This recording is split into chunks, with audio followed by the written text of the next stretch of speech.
Ser podcast.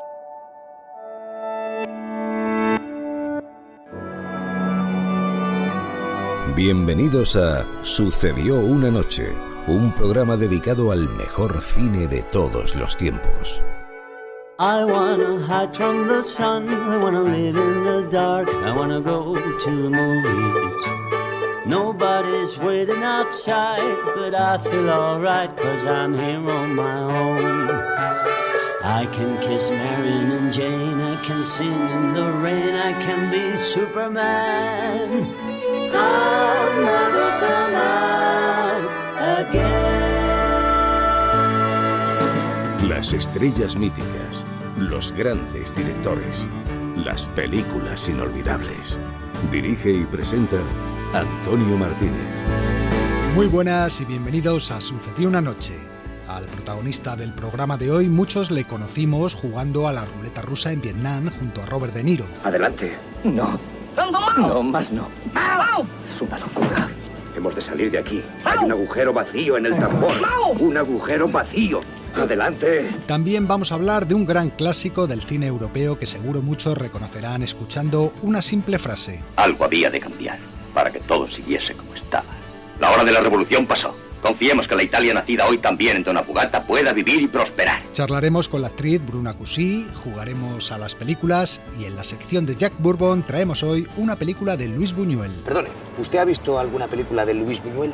Sí, por supuesto. ¿Cuál es? Él, Archibaldo, Viridiana. Pues de esta última precisamente vamos a hablar. Tenemos todo listo, guiones, música, cortes de película, así que empezamos. I wanna hide from the sun, wanna live in the dark, and I'll never come back. El espectáculo está a punto de comenzar, pero no se alarmen ustedes, no les cobraremos la entrada. Lo que el cine nos dejó. Es tan difícil ser alguien que la gente no olvida.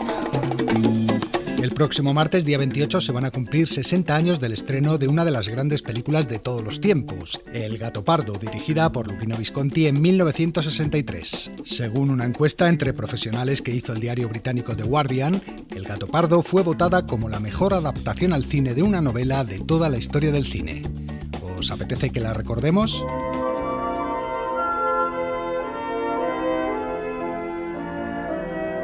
Giuseppe Tomasi de Lampedusa fue un aristócrata italiano, miembro de una de las familias más ilustres de Sicilia. Llegados a Sicilia con Carlos de Anjou, siguieron floreciendo con los aragoneses, los españoles y los borbones. Fueron pares del reino, grandes de España, caballeros de Santiago. Durante toda su vida cultivó casi en secreto una gran afición literaria. Muy interesante, príncipe. Vos deberíais escribir un romancero, contáis tan bien las historias.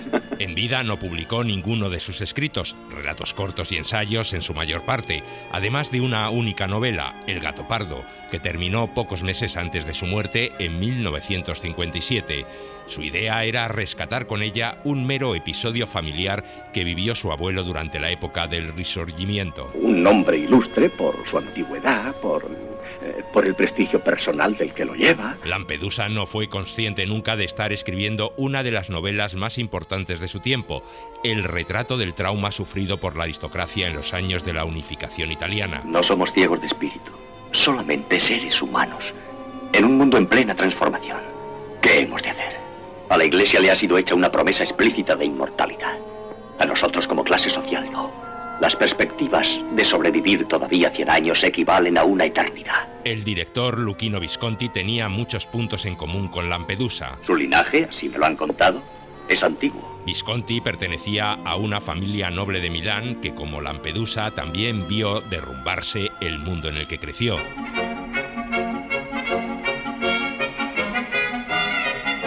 Sicilia a mediados del siglo XIX. Las tropas de Garibaldi han desembarcado en la isla. Malos tiempos, excelencia, malos tiempos. Mirad, excelencia, cuántas hogueras en la montaña. Son los campamentos de los rebeldes. Los veo, padre, los veo. Testigo de los acontecimientos es el príncipe Salina, aristócrata y terrateniente que sin embargo no ve con malos ojos la revolución. Su propio sobrino se ha unido a los camisas rojas de Garibaldi. Créeme, tío, si no intervenimos proclamarán la república en un abrir y cerrar de ojos.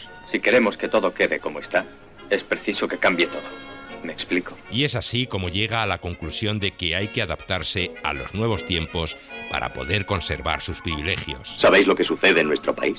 Nada en absoluto. Solo una inevitable sustitución de clases. La clase media no quiere destruirnos, solo desea ocupar nuestra posición de una manera suave, metiéndonos en los bolsillos unos millares de ducados y después dejarlo todo igual. En pocas palabras, los aristócratas se ponen de acuerdo con los liberales. La mirada triste de Burt Lancaster define a este personaje melancólico que observa los cambios sociales como un espectador desencantado que asiste al teatro de la historia. Soy un exponente de la vieja clase. La mía es una generación desgraciada, a caballo entre dos mundos, sin encajar en ninguno. Y además he perdido por completo las ilusiones.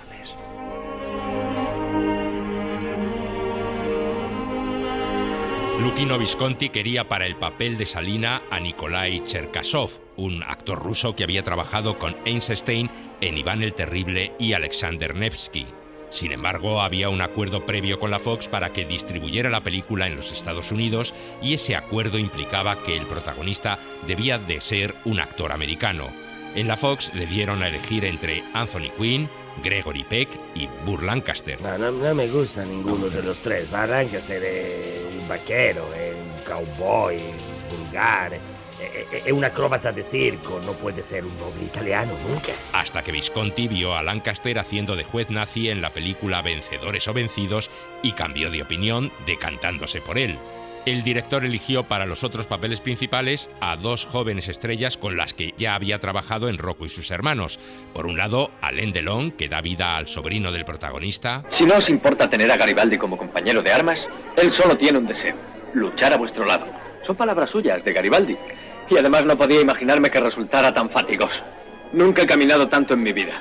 Y la toma de Porta di Germini, allí estuve yo también. Y por otro, Claudia Cardinale, la mujer de la que se enamora el joven. Os lo debo todo. Incluso os debo a Alfonso. Porque si vos no hubieseis querido, no hubiera sido... Calla, de todos modos se habría casado contigo. Te lo debes todo a ti misma. Nadie hubiese podido resistir tu belleza. Este reparto provocó un rodaje multilingüe. Las escenas en las que intervenía Burt Lancaster se rodaban en inglés, el resto en italiano, salvo las secuencias entre Claudia Cardinale y Delon que se filmaban en francés. Tienes miedo. Te deseo, pero no pases cuidado. El cariño me hace respetarte. El resto del reparto se completaba con actores italianos, entre ellos Terence Hill, futuro compañero de Bud Spencer en el papel de un oficial garibaldino.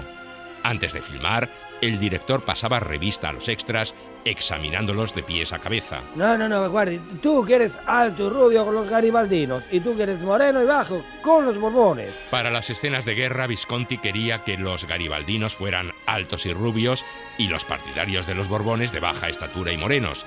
Así que hizo traer a los primeros desde Roma, mientras que a los otros los encontró sin problemas en Sicilia.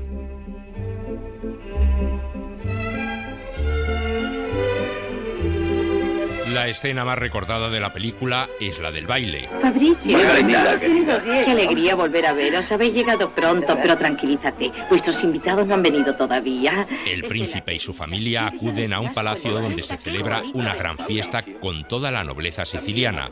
Esta parte del baile dura 45 minutos, ocupando el último tercio de la película. Estoy deseando que termine. ¿Pero qué dices? Yo desearía que este baile no terminara. Es tan bonito. Para rodar estas escenas, Visconti contrató a muchas de las auténticas familias aristocráticas de la región, incluido el hijo de Lampedusa, que, vestidos con trajes de época, bailaban en los grandes salones de la casa. ¿Sabes lo que pienso, Roberto? Que la frecuencia de estos matrimonios entre primos no favorece a la belleza de la raza. Ahí los tienes. Parecen dispuestos a trepar a lo alto de las arañas y desde allí, suspendidos por los rabos, columpiarse como si estuvieran en la selva. La película se rodó en pleno verano. Dios mío, qué calor hace aquí. Esto es Argelia. Peor aún. ¿Quién pudiera pasar frío con lo que me gusta? Y embutidos en esos trajes y teniendo que bailar durante horas, los extras y actores lo pasaron bastante mal. Claudia Cardinale recordaba que... Luchino era exigente hasta la locura. Mi vestido era fabuloso, pero el corsé era auténtico y tan rígido que me cortaba el aliento. También eran auténticas las sales y el perfume que llevaba en mi bolso. Los nobles sicilianos que Visconti había elegido para que se interpretasen a sí mismos Caían como moscas por culpa del calor. Durante las semanas que duró el rodaje de las escenas del baile, Visconti se aseguró del realismo de hasta el más mínimo de los detalles. Kilos y kilos de flores frescas eran enviadas a diario por avión desde San Remo. Las carnes asadas y platos humeantes debían de ser cocinados y servidos una y otra vez en cada toma. Los guantes blancos se cambiaban a todas horas debido al sudor y el calor hacía que los instrumentos de la orquesta se desafinaran. Visconti interrumpía el rodaje para que los músicos los afinasen, a pesar de que la banda sonora definitiva iba a tapar esta música. Una banda sonora que daba el toque final de excelencia a la película y que compuso el gran Nino Rota. Perdonad, vos no sois de Milán, sí. Visconti y Rota eran amigos desde niños. Ambos eran milaneses y sus familias tenían un palco contiguo en la Scala de Milán. Los dos también recibieron formación musical. Cuando regresó del colegio, me invitó a ir a su casa e interpretó mi vieja mazurca. Luchino era un buen violonchelista de joven, pero se enamoró del cine, mientras que Rota sí acabaría haciendo de la música su profesión. El amor que sentía por la música clásica hacía que a menudo el director prefiriese adaptar composiciones clásicas para sus películas en vez de encargar bandas sonoras originales. Lo contaba la guionista del Gato Pardo, Suso Cecchi D'Amico. Luchino dice a Nino Rota. Luchino le dice a Nino Rota que su ideal sería poder contar con una hermosa sinfonía del siglo XIX como banda sonora, porque esas sinfonías tienen diferentes movimientos, pero a la vez forman un todo único. Entonces Nino le dice a Visconti, pero si yo ya tengo compuesta una sinfonía así. Luchino le pide oírla, le encanta y decide al momento que será la música del Gato Pardo. Y así fue, la música no se hizo para la película, ya estaba escrita de antes. Con el Gatto Pardo, è nata prima del Gatto Pardo.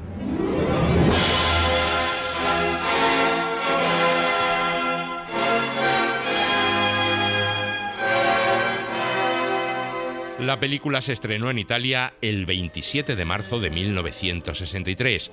Burt Lancaster estaba pletórico.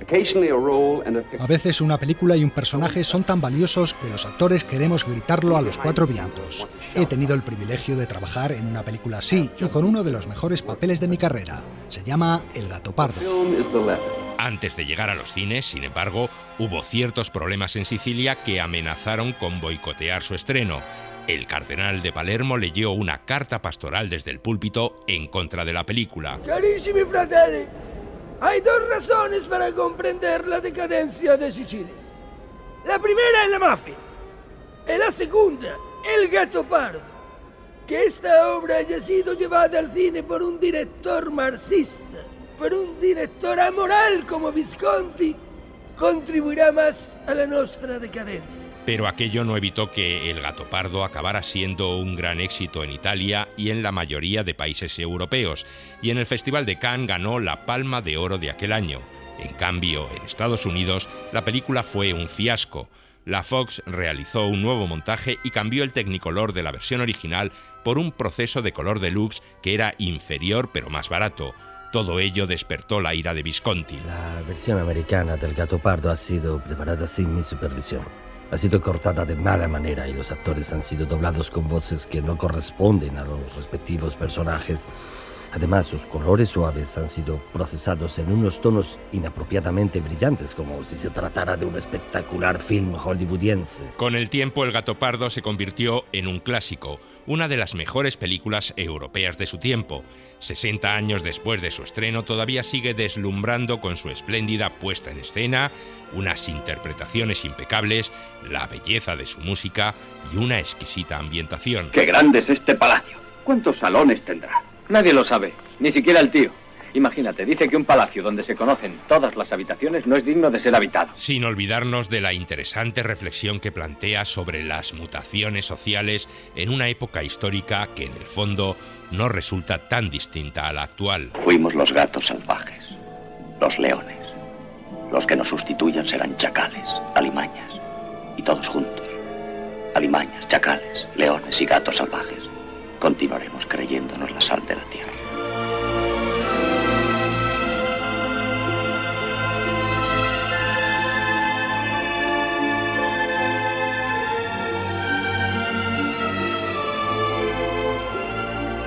Los habituales ya sabéis qué toca ahora.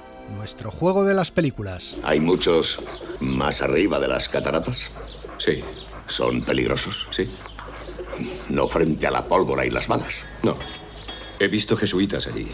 Malditas. La misión se llamará San Carlos.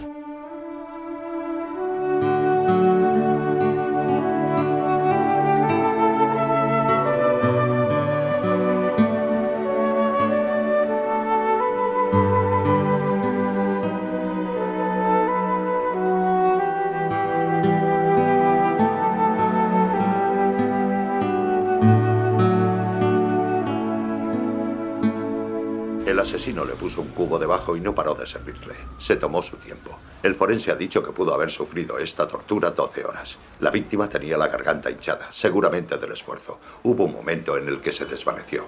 Entonces el asesino le pegó una patada y reventó.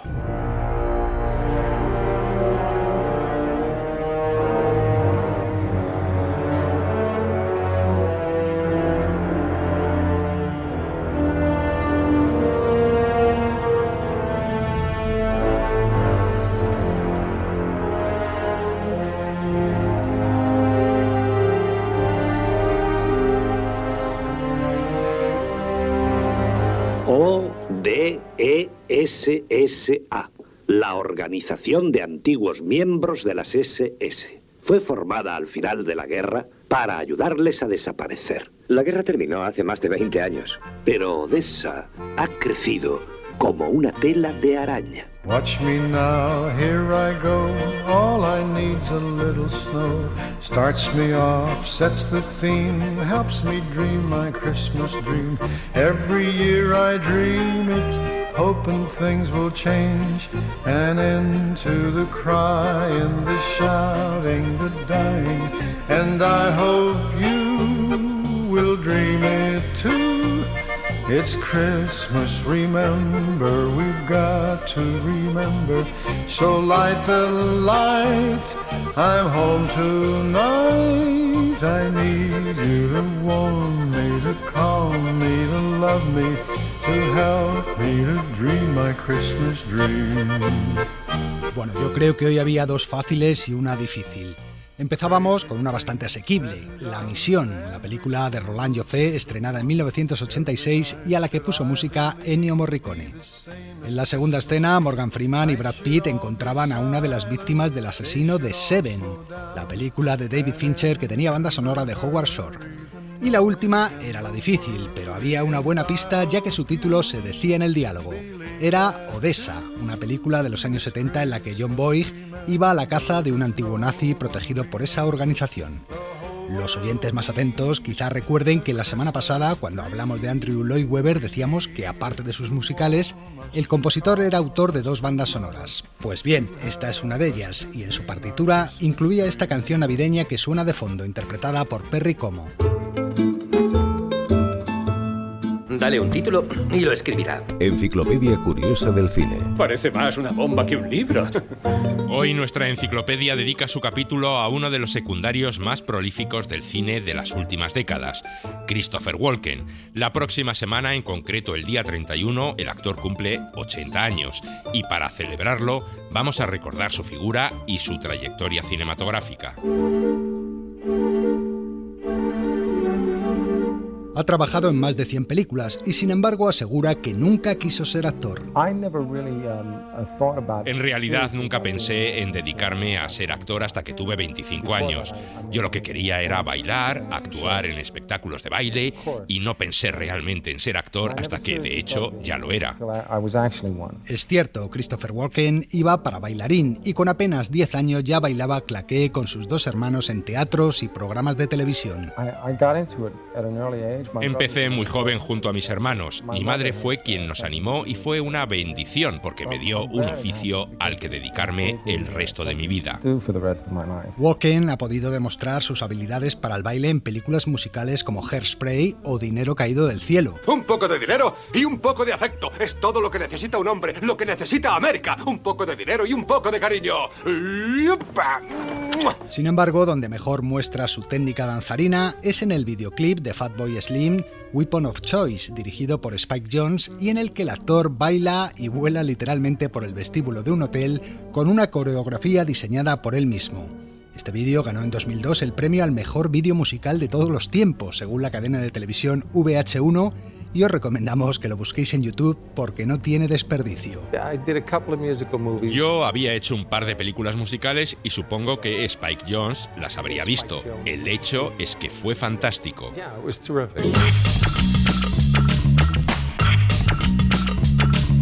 Pero más que sus dotes de bailarín, lo que ha determinado buena parte de su carrera en el cine es su aspecto inquietante. Walken es un rubio de una palidez casi mortal, de mirada inexpresiva y con los ojos demasiado claros. Todo ello rematado con un pelazo bien tupido que él peina a menudo de forma extravagante. Soy el Vengador y estoy de un humor de perros. Dígale a los ángeles cuando llegue al cielo que jamás había visto el mal tan personificado como lo vio en el rostro del hombre que le mató. Es cierto, ese aspecto inquietante le hace ideal para interpretar a villanos y personajes siniestros. Si hago algo mal es porque Dios no me ha dado la gracia necesaria para obrar bien. Entonces, cuando mates a esos hombres, ¿habrá sido culpa de Dios? ¿No sientes vergüenza? No tengo por qué. Yo lo dice el mundo. Hacer películas es algo muy caro y si tú demuestras a los productores que encajas bien en un tipo de personaje, es muy probable que recurran a ti para otros parecidos. De ahí que me llamen mucho para papeles siniestros o de villano, pero me encanta porque me dan trabajo. Gángster, asesino psicópata, narcotraficante, incluso supervillanos como el que interpretó en la película de James Bond, Panorama para matar. ¡Wow! Menudo panorama. Para matar. El Valle de la Silicona. Nada puede detenerlo ahora. El mayor cataclismo de la historia.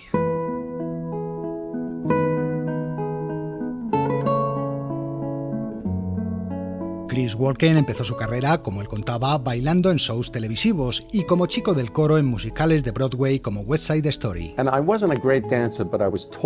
Yo no era un gran bailarín, pero era alto y los bailarines altos nunca somos las estrellas, pero quedamos muy bien bailando detrás. También desde muy joven hizo pequeños papeles en series de televisión, cuando aún se llamaba Ronald Walken, que es su verdadero nombre. Yo bailaba en un nightclub y la estrella del espectáculo me dijo que ella me iba a llamar Christopher. Al parecer no le gustaba Ronald o le costaba pronunciarlo. El hecho es que me quedé con Christopher. Su debut en el cine llegó en 1971 con un pequeño papel junto a Sean Connery en la película Supergolpe en Manhattan, que dirigió Sidney Lumet. Eres un delincuente encallecido que corrompes a los jóvenes. Te necesito para que desconectes alarmas, abras puertas y cortes cables de teléfono. No sé, a mí me pillaron por drogas. Eso de robar no me convence del todo. Hay gente a la que dejas arruinada si le robas lo que tiene. Poco a poco el actor se fue haciendo un hueco en el cine de los años 70. Uno de los primeros papeles en los que llamó la atención fue el del hermano con tendencias suicidas de Diane Keaton en Annie Hall, de Woody Allen. A veces, cuando voy conduciendo en la carretera de noche, veo cómo se acercan dos faros. Entonces tengo el repentino impulso de girar el volante y embestir el coche que me viene de cara. Veo claramente la explosión, el ruido de cristales rotos, las llamas que surgen de la gasolina incendiada. Era un personaje breve que apenas aparecía en un par de escenas, pero todo el mundo se quedó con él. ¿Vas a dejarme conducir tu coche? Pues sí. No tengo carné. Y Christopher Walken en Annie Hall es mi conductor modelo. Su salto a la fama llegaría finalmente en 1978, jugando a la ruleta rusa en Vietnam con Robert De Niro en la película El Cazador. Hay que jugar con más balas. Hay que poner más balas en el revólver. Más balas, sí. ¿Cuántas balas más? 3. Y tendremos que jugar el uno contra el otro. Yo elegiré el momento adecuado. Cuando yo empiece a disparar, tú te lanzas sobre el guardia que tengas más cerca, le quitas el arma y te lo cargas. Aquel personaje le haría ganar el Oscar como actor de reparto y sigue siendo uno de los más recordados de su carrera. Todavía hoy en día hay gente que me saluda simulando que se pone una pistola en la sien. Es su forma de decir hola. Además del Oscar por El Cazador, Christopher Walken tiene una nominación más en su haber, la que consiguió en 2002 haciendo de padre con problemas fiscales de Leonardo DiCaprio en Atrápame si puedes, de Spielberg. Nosotros no concedemos préstamos a personas que tienen asuntos pendientes con Hacienda. Aquello fue un malentendido. Elegí al contable equivocado. Un error que cualquiera puede cometer.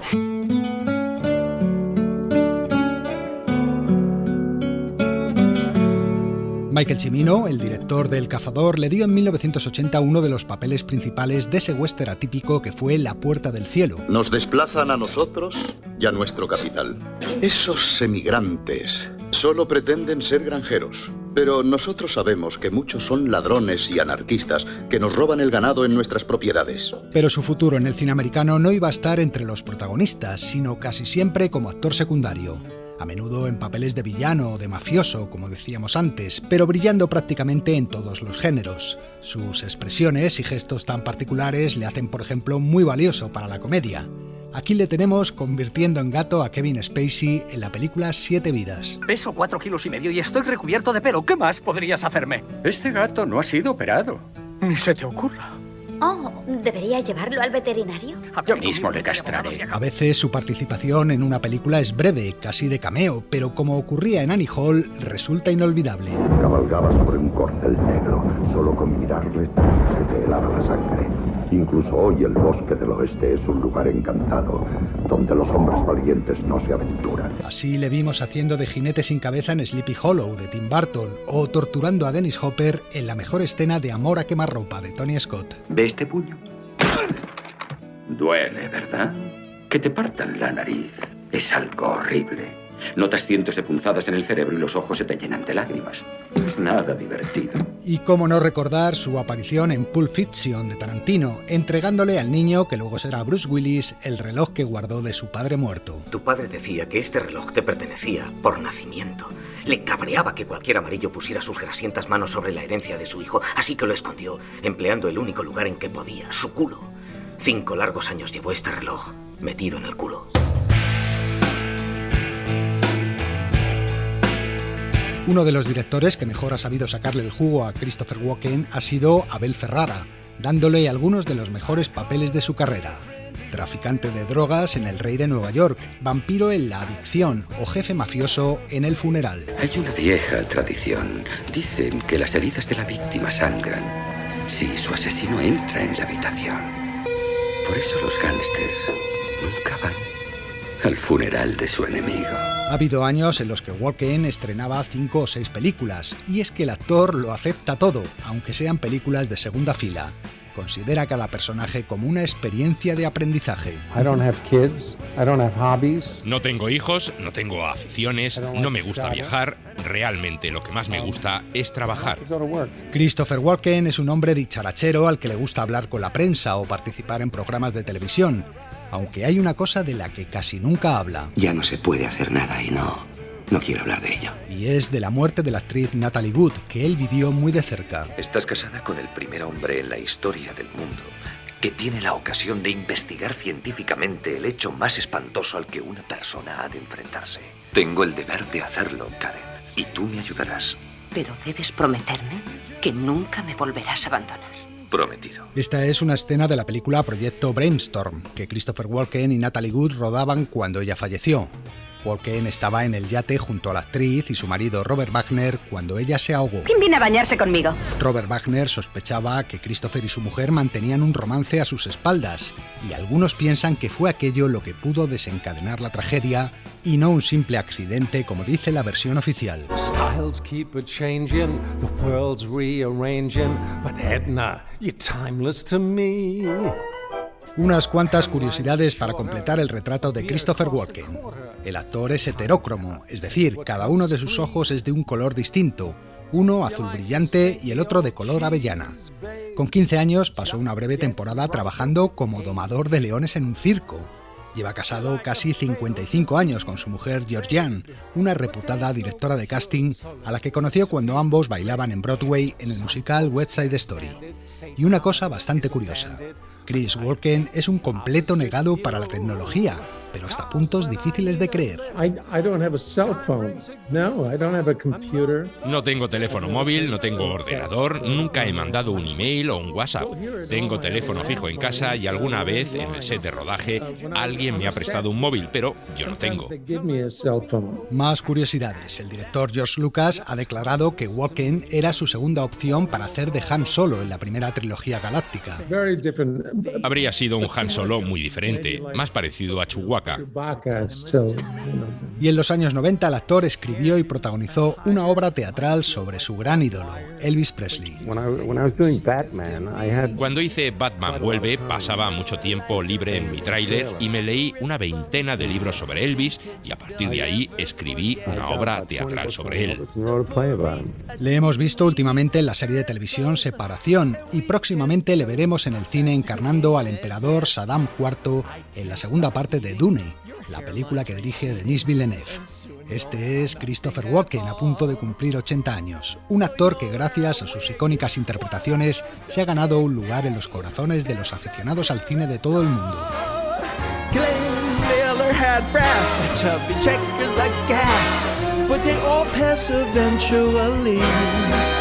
You'll never be passé. Hip hooray, you're timeless to me. Sucedió una noche. El cine clásico en la SER. Si ese avión despega y tú no estás a su lado, te arrepentirás. Tal vez no hoy ni mañana, pero sí muy pronto y para el resto de tu vida. El cine de su vida. Es de Casablanca. Toda mi vida he estado esperando decirlo. Esta semana hablamos con la actriz Bruna Cusí, que en el pasado Festival de Cine de Málaga ha presentado 3 películas: Treguas, El fantástico caso del Golem y Upon Entry, La llegada. Bruna Cusí ganó el Goya a la mejor actriz revelación por Verano 1993 y la hemos visto también en películas como Incierta Gloria de Agustí Villaronga y en series de televisión como Instinto o Los herederos de la tierra. Y esto es lo que nos ha contado. Desde pequeña yo quería ser actora, de hecho. Mi madre se dice actriz y yo, bueno, vale. Porque mi padre, pues efectivamente era actor de teatro sobre todo, de doblaje, y yo lo vivía en casa y me parecía que tenía que seguir el camino de mi padre. ¿Sabes? El otro día me dejaron cantar en el coro, pero solo podré cantar himnos de iglesia. ¿Y a ti te gusta? Si es lo que Dios quiere de mí. Y así fue de forma muy orgánica. Empecé a hacer trabajos ya de adolescente, en algunas cosas en televisión, Psico Express, en TV3 y así. Y luego entré en el Instituto del Teatro. Hice los 4 años y empecé más a trabajar en teatro y luego en televisión. De eso precisamente quería hablaros. He conseguido la portada en The Economist los 3 días de la feria. Nunca he vivido esta carrera como algo idealizado porque en realidad mi padre fue muy mal consejero. O sea, él no quería que yo me dedicara a esto. Es que de verdad, Marcos, es que no entiendo por qué me está haciendo esto. No lo entiendo. Entonces me decía, ¿quieres decir? Es muy duro, es muy inconstante. Es decir, yo era muy consciente de la dificultad que era dedicarse a esto. Entonces justamente esto fue como un poco una lucha, decir, va a ser muy difícil, pero lo que voy a hacer es formarme muchísimo como actriz, intentar ser muy buena actriz técnicamente, para que luego, para poder sobrellevar los noes... No tengo acceso al nuevo proyecto. ¿Por qué no lo vas a llevar tú? A ver si te entra en la cabeza de una vez. Sí que me ha entrado en la cabeza. Sí, ¿tú sabías que no iba a dirigir esta campaña? Porque es la primera noticia que tengo. O los momentos de incertidumbre, o sea, como que me puso mucha presión en esto, en decir, voy a intentar ser muy buena actriz, para que así, si te dicen que no sea porque no eres buena actriz, que sea porque no das el perfil, ¿no? O sea, mi padre no hubo un momento de idealización, al revés. Un día tuve que hablar con él y decirle, pues mira, lo he conseguido. Igual no era tan difícil, ¿no? Y mira, hasta he ganado un Goya, ¿sabes? Y el Goya a la mejor actriz revelación es para Bruna Cusí por Verano 1993. Lo que igual la crisis de por qué estoy haciendo esto vino más tarde, porque como fue todo tan natural y orgánico, la crisis ha sido más de adulta, de decir, ¿y por qué no te dedicas a una cosa más sencilla? El barri va corejós, mirades apasionadas.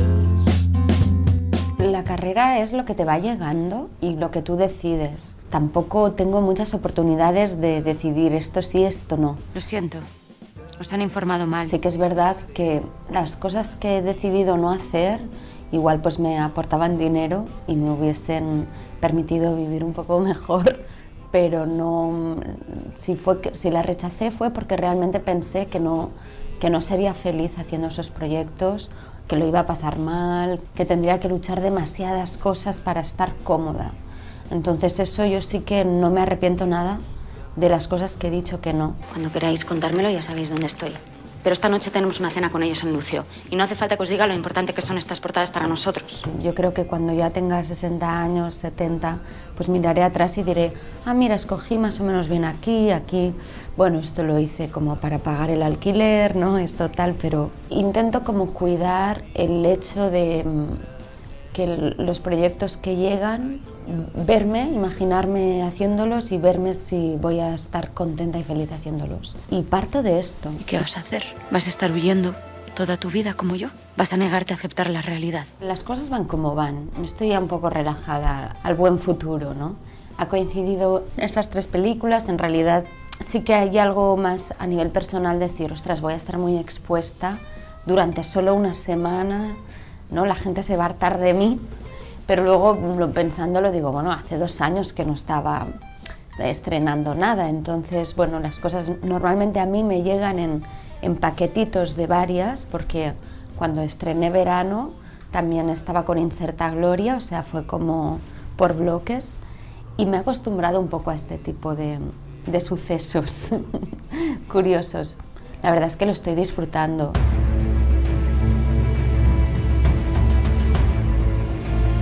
Quiero dedicarlo a Agustí Villaronga, mi maestro. Pues le echo de menos, la verdad. Desde que no está, que yo creo que ya hace 2 meses, ha sido bastante un impacto, porque para mí Agustí era un maestro, fue mi maestro, fue la persona que confió en mí y que de alguna forma me abrió las puertas al mundo del cine. Eren tan bons els nostres ideals, tan bonic, dur a la pràctica, creure-hi, amb tota l'ànima. Això s'ha acabat, Trini. Un any no tornarà a la primavera. L'abril, el de la Incerta Glòria, se'ns escapa dels dits. I incerta o no, és l'única glòria. El que vindrà després serà la nàusea. Y para mí era un faro, era como una referencia tenerlo en mi vida. Igual pues no lo veía en mi día a día y hablábamos muy de cada tanto, no, pero yo lo tenía muy presente. Y estando pues en eventos, en festivales, yo sabía que de alguna forma que estuviera por aquí Agustí me protegía, porque para mí era como un ángel de la guarda, que allí estaba, ¿no? Era un poco el barquero de los que estamos un poco, de los desgraciaditos, que digo yo. Pues él era un poco esta figura y cuidaba a mucha gente. Entonces, cuando se fue, sí que ha sido un poco la sensación de que cuando muere el maestro, como que te toca a ti, ¿no? Coger este rol, y me toca a mí, pues, heredar todo lo que me ha enseñado y transmitirlo y cuidar a otras personas, ¿no? Es como que me ha pasado ¿cómo se llama esto? Sí. Entonces, bueno, es una responsabilidad, pero voy a intentar hacerlo. ¿Por qué no va a ver a la Carlana? ¿A la Carlana? ¿Por qué? Pues porque ella, por si las moscas, está bien con los 2 mandos. ¿Y ella qué podrá hacer? No sé, pero ella conoce a todos los mandamases del otro lado. ¿Por qué no va usted? Yo no puedo ir a ver a esa mujer. Claro que puede. La vida es muy larga. Yo creo que actriz es vocacional y lo voy a ser toda la vida. Pero es verdad que ahora estoy también abriendo más el espacio creativo y he escrito un corto y lo estoy produciendo, lo estoy levantando, y mi idea es poder combinar también toda la parte más de guionista, directora, de ampliar, ¿no? esta carrera, y yo creo que eso es sano y necesario en un momento dado.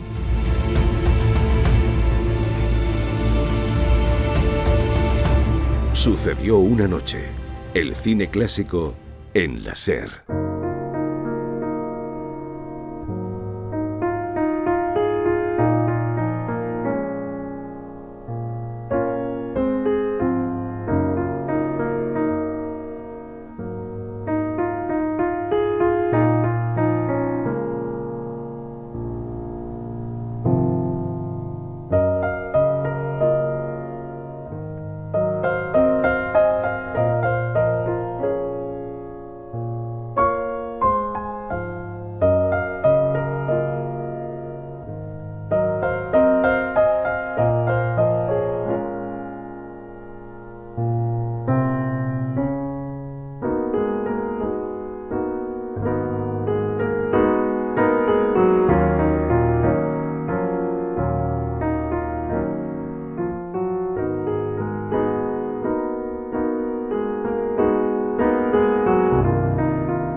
Suena el tema principal de Feliz Navidad, Mr. Lawrence, la película de Nagisa Oshima estrenada en 1983 y protagonizada por David Bowie y el autor de su banda sonora, Ryuichi Sakamoto, el pianista y actor japonés que debutaba en la composición cinematográfica precisamente con esta película.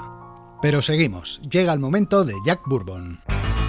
Jack Bourbon presenta Cine Incómodo. ¡Basta! No estoy dispuesta a consentir inmoralidades en nuestras pantallas. Este espectáculo degradante y depravado ha de terminar ahora mismo. Sexo, violencia, religión, política. ¿Oyes ese silbido? Es una bomba que cae del cielo y va a impactar en 400 cines a la vez. Las películas más polémicas de la historia del cine.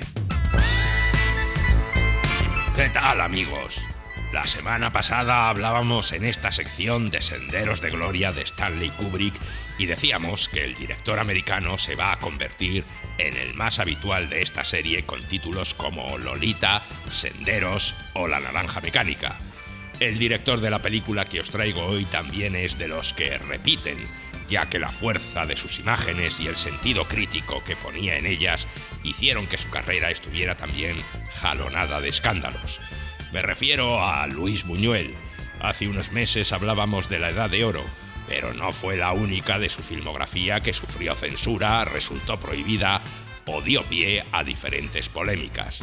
Otras películas suyas como Las Urdes, Los Olvidados, Ese oscuro objeto del deseo y por encima de todas, Viridiana, seguirían el mismo camino.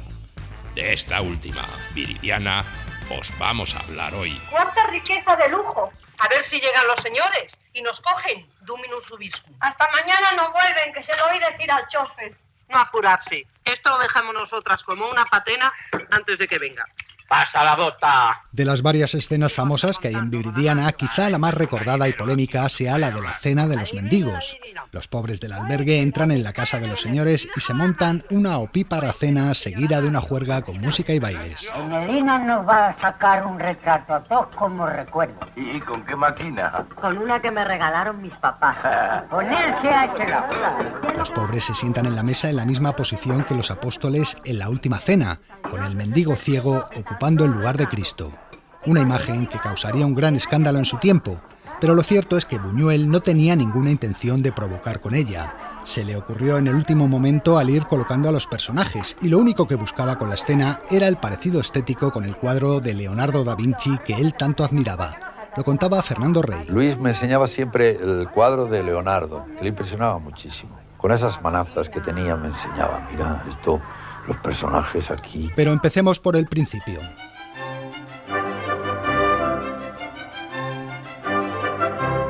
Y en el principio estaban Valle Inclán y Paco Raval. El primero había escrito Sonata de Estío, obra que en 1959 Juan Antonio Bardem quiso adaptar al cine y para ello se desplazó a México.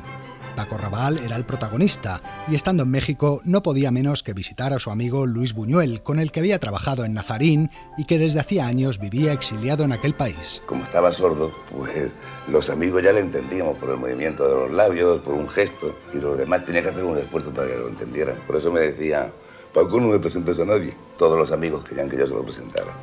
No me presentes a nadie, no quiero conocer a nadie. ¿No será eso cobardía? No, no es eso. Te aseguro que no temblaría ante un peligro grave. Sin embargo, la visita de un desconocido que a lo mejor viene a saludarme me llena de inquietud. Pero esta vez a Raval no le quedó más remedio que presentarle a Bardem, a Fernando Rey y al resto del equipo de Sonatas. Todos insistieron a Buñuel en lo mismo. Debía regresar a España para rodar una nueva película. Carlos Saura le conoció meses después en el Festival de Cannes y también hizo lo suyo por convencerle. Por fin, entre unos y otros lo consiguieron, y así a finales de 1960 Buñuel aterrizó en Madrid, a pesar de haber jurado años atrás no volver a poner los pies en España mientras siguiera la dictadura de Franco.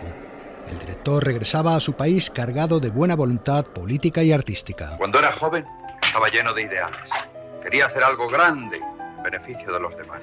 Pero en cuanto me ponía en marcha, ¡zas! Me sentía en ridículo y... a mi concha otra vez. Las autoridades también veían con buenos ojos su regreso, ya que les permitía dar una imagen de cierta libertad de cara al exterior. Ya en Madrid, Paco Raval puso a Buñuel en contacto con Gustavo Alatriste, un hombre de negocios mexicano que deseaba convertirse en productor. A la Triste le dio plena libertad para que el director hiciera la película que quisiera y como quisiera. Me parece que es usted un irresponsable. Yo no soy un director comercial y mis películas no dan un duro. Si además me da plena libertad, este va a ser su debut y al mismo tiempo su despedida como productor, ¿eh? Pero a la Triste insistió, tenía plena libertad. Muy bien, pues ¿dónde hay que firmar? La idea que tenía en mente Buñuel había nacido de una fantasía adolescente. Cuando yo tenía 13 o 14 años estaba locamente enamorado de la reina de España, Victoria Eugenia. Pero ¿cómo llegar hasta ella? Yo era un plebeyo y ella una reina rodeada de cortesanos. Entonces imaginaba que entraba en su habitación, le ponía un narcótico en la leche, ella lo bebía, se dormía y quedaba a mi merced. Entonces yo la poseía. Tuve que forzar tu voluntad. Solo así he podido tenerte entre mis brazos. ¿Me está usted mintiendo? No, es cierto. Esta noche mientras dormías ha sido mía. Tras el suicidio de su tío, la protagonista convertía la mansión familiar en un albergue para pobres. Moncho, enséñele su alojamiento. Esta señorita es más buena que el pan. Muy buena, pero un poco chalá. Los hombres dormirán en un sitio y las mujeres en otro, pero en las comidas estaremos juntos. Mañana trataremos de vestirlos con decencia. Sobre el papel parecía una historia religiosa y la censura no vio por tanto ningún inconveniente a la hora de aprobar el guión, como explicaba en el documental Regreso a Viridiana Monique Roumet, por entonces una joven estudiante francesa que asistió al rodaje. Cuando tú veías el humor que tenía Buñuel, las relaciones que iba a hacer en el montaje, te dabas cuenta que sí, era una especie de bomba de relojería la que estaba preparando. Pero eso no se podía apreciar en el guión, y adrede, supongo, porque si no la censura no hubiera permitido. Para el papel de viejo caballero que deseaba a su sobrina, escogió a Fernando Rey. Con el tiempo acabaría convirtiéndose en uno de sus actores fetiche, pero en aquel entonces no le conocía apenas y le eligió simplemente porque le gustaba cómo había hecho de muerto en Sonatas. Se quedó muy impresionado por la manera como yo estaba muerto y lo comentaba mucho. Y decía, increíble, nada, es increíble. Y la palidez, y decía la palidez, el maquillaje. Los otros protagonistas eran Paco Raval y la actriz mexicana Silvia Pinal, esposa del productor A la Triste. Viridiana. Qué bonito sitio, tío. Muy tranquilo. Te va a parecer que sigues en el convento. Vine por orden de la superiora. Tampoco te interesaba verme, que te lo tuvieron que ordenar. Yo no sé mentir, tío. Le tengo respeto y agradecimiento porque en lo material se lo debo todo. Pero en lo demás... Ningún calor humano. Ninguno. Para el grupo de pordioseros, el director eligió a excelentes secundarios que rodaban durante el día y trabajaban en el teatro por la noche. Una limonita para el pobrecito ciego que no lo puedo ganar. Anda, que ya se terminó para ti el ir tropezando en los cantos y andar a trancazo con los chavales. ¿Están listos? Cuando usted disponga, señorita. Bueno, pues vamos. Aunque alguno de los mendigos lo era de verdad, como el inolvidable leproso al que Buñuel encontró en el metro donde dormía entre cartones. Para curarse aún es pronto, ya oyó lo que le dijo el médico. Si lo hubieran tratado a tiempo... Todo esto fue un mal viento, señorita. Un castigo de Dios. Porque un día de mucho ventarrón estuve con una mujer y desde entonces me vino el mal. Era la primera vez que aquel hombre actuaba y Buñuel pasaba con él horas enteras enseñándole sus escenas. Se encariñó con el leproso o el lacerado, se encariñó de veras con él. Tenía una paciencia de ángel, ¿eh? Cuando se enteró de que no ganaba lo mismo que los demás, se las arregló para que se ganara más, se lo ayudara más. Paco Raval solía llevar a su hija Teresa al rodaje y el director decidió darle también un pequeño papel en la película. Ya está bien por hoy, Rita. ¿Te gusta la cuerda que te he regalado?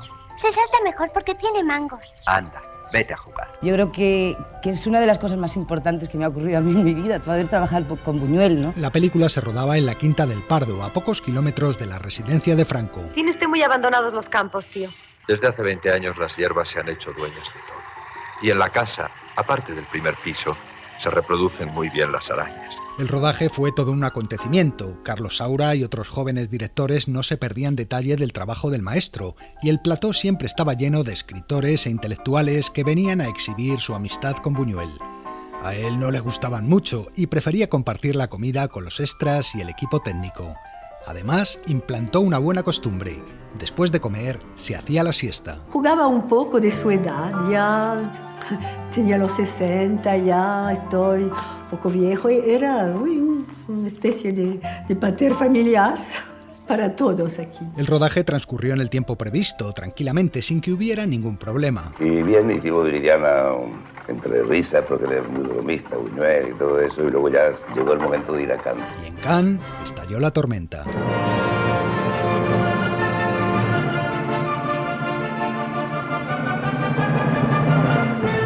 La película fue presentada el último día del festival y tuvo una acogida excepcional. Tanto es así que el jurado, que ya tenía decididos los premios, volvió a reunirse para otorgar a Viridiana la Palma de Oro, un premio nunca conseguido por el cine español ni antes ni después. Buñuel no estaba presente, así que el vizconde de San Javier, por entonces director de cinematografía, salió a recoger el premio con gran satisfacción. En nombre de la cinematografía española, muchas gracias por este premio. Esta Palma de Oro viene a confirmar que el talante aperturista y el apoyo a las manifestaciones culturales por parte del gobierno de su excelencia el Generalísimo tienen al fin su reconocimiento. No sabía aún que Viridiana le iba a costar el puesto. Al día siguiente, el Observatore Romano, el periódico del Vaticano, publicó un violento editorial contra la película. A las habituales exhibiciones de impudor que suele sufrir el Festival de Cannes se ha sumado este año las blasfemias de las que hace gala la película ganadora Viridiana. Es especialmente deplorable que la tan amada y católica España haya presentado una cinta calificable solo como sacrílega, que se mofa de la religiosidad, ridiculiza la imagen de nuestro Señor y exhibe crueldad y desdén hacia los pobres. Tras la condena del Vaticano, la reacción en España no se hizo esperar. La censura prohibió fulminantemente la película. Al parecer, el propio Franco la vio 2 veces en una proyección privada en El Pardo, sin encontrar nada condenable en ella. Pero por si las moscas, concluyó el caso con una sentencia al estilo Nerón. ¡Que la quemen! Todas las copias fueron destruidas, salvo un negativo que consiguió salvarse milagrosamente. Escondido en su coche, un empleado de Alatriste logró pasarlo a Francia a través de la frontera. Menos mal que había un negativo que tenía Alatriste en París y con ese negativo tiraron copias y se estrenó en el mundo entero, ¿no? En España, en cambio, la película se había convertido en un tema tabú. Nos consideraron contrabandistas porque la famosa copia, el negativo que desapareció y se pasó a Francia. Después estuvimos a punto, o no sé si nos excomulgaron a todos los que participábamos en un INCI e incluso los que habíamos trabajado en la película. Fue un escándalo impresionante. La prohibición no solo afectaba a la proyección de la película, sino a su simple mención. La prensa no podía hablar de ella, ni del premio recibido en Cannes. Era como si nunca hubiera existido. Yo me acuerdo que fui a la radio y me dijeron que no podía decir el nombre de Viridiana. Estaba prohibido decir el nombre de Viridiana. Ante el repudio español, el productor Alatriste hizo valer sus derechos y consiguió darle a Viridiana la nacionalidad mexicana, y como tal se estrenó en todas partes. En todas partes, menos en España, donde habría que esperar muchos años para verla en los cines.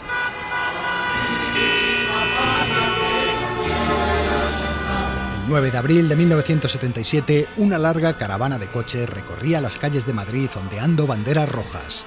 Era un día histórico para la democracia española. El Partido Comunista acababa de ser legalizado.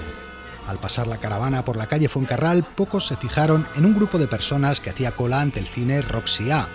Ellos también asistían a otro momento histórico, al estreno de la película española más prohibida y perseguida por la censura franquista, aquella que los cinéfilos buscaban en sus viajes al extranjero. Después de 16 años de prohibición, Viridiana por fin llegaba a España. Aún las autoridades españolas tardarían en reaccionar 5 años más y no sería hasta 1982 cuando le fue reconocida la nacionalidad española a Viridiana, la única película española que ha ganado la Palma de Oro en el Festival de Cannes y quizá la más famosa a nivel internacional de todas las que ha dado nuestro cine. Cuando en 1996 se celebró el centenario del nacimiento del cine en España, Viridiana fue votada por un grupo de profesionales y críticos como la mejor película de la historia del cine español. En fin, amigos, hasta la semana que viene. Continuará. Pues hemos terminado. Hoy nos vamos a despedir con un tema de los años 60 del siglo XX. La versión que los jamaicanos Scaralais hacían en clave de ska del tema principal de la película Los Cañones de Navarone, compuesto por Dimitri Tiomkin. Un saludo de parte de Elio Castro y de Antonio Martínez y hasta la semana que viene.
la radio.